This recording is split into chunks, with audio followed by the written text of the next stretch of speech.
Another 5-minute mystery. See if you can solve the case before the end of the program.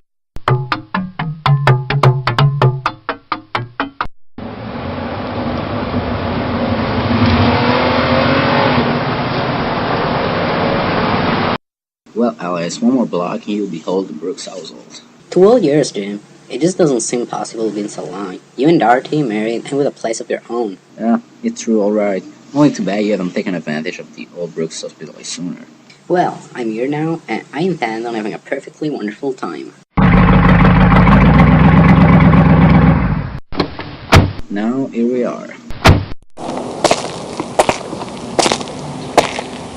Oh, what a charming place this is. Dorothy's probably on needles and pins waiting for me to get you here. Darling, it's Jim. Here's Alice. Jim, look! What? Where? There, on the living room floor. It's Dorothy. Dad. Go. Mr. Brooks, I'm afraid you and Miss Manning will have to submit to some routine questions. I'll be happy to help in any way I can, Inspector. Thank you, Miss Manning. Now, Mr. Brooks, while we're waiting for some information I phoned for, I want you to tell me exactly what happened this morning. There's nothing much to tell. Both my wife and I were quite excited, expecting Alice, that is, Mrs. Manning, here to visit us from Chicago.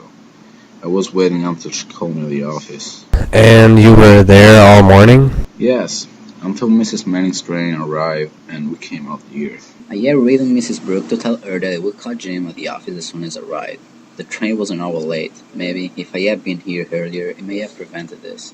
Well, that remains to be seen. Apparently, Mr. Brooks was sitting here in this chair putting red polish on her fingernails, and when she was shot from behind, the polish had spilled all over the carpet, and she was still holding the tiny brush in her hand. She may have recognized her attacker, and since she did not die instantly, she printed these 3 initials here on the floor with the polish. D-O-C. D-O-C? I wish we could tell whose initials she was trying to reveal. Oh, you're sure you don't know anyone whose name would fit that? Positive. I can't... Oh! Yes, Miss Manning. Can you think of somebody with those initials? Well, D.O.C. spells Doc, and it's Mr. Brooks' nickname. Why, it can be. Yes, Mr. Brooks. I haven't been called Doc for over 2 years. It was a nickname I picked up in school. My wife didn't like the name and never used it. No one in New York even knows me by Doc. You've got to believe me, Inspector.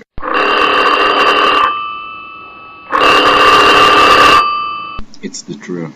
Well, that we'll see. Just a minute. Hello? Yes, Grady. Yes, I see. Well, that's sewed up anyway. Thanks. Well, you both will be happy to know our little murder is solved. Oh, then it wasn't Doc after all? No, Miss Manning, it wasn't Doc. I'm arresting you, Miss Manning, for the murder of Dorothy Brooks. Why did the inspector arrest Mrs. Manning for the murder of Mrs. Brooks? In a moment, we'll hear. But first, this.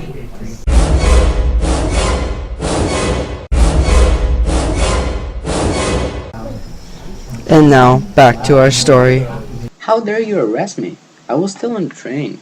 Your train wasn't late, Miss Manning. That phone call just verified the fact. You came out here, murdered Mrs. Brooks, returned to the station, and called Mr. Brooks to pick you up. That wasn't what really gave you away, though, Miss Manning. Too bad you didn't know Mr. Brooks was no longer called Doc when you printed those letters on the carpet. The next time you leave a name as a clue to throw suspicion, you'd better get the name right. But of course, there won't be a next time, will there, Miss Manning?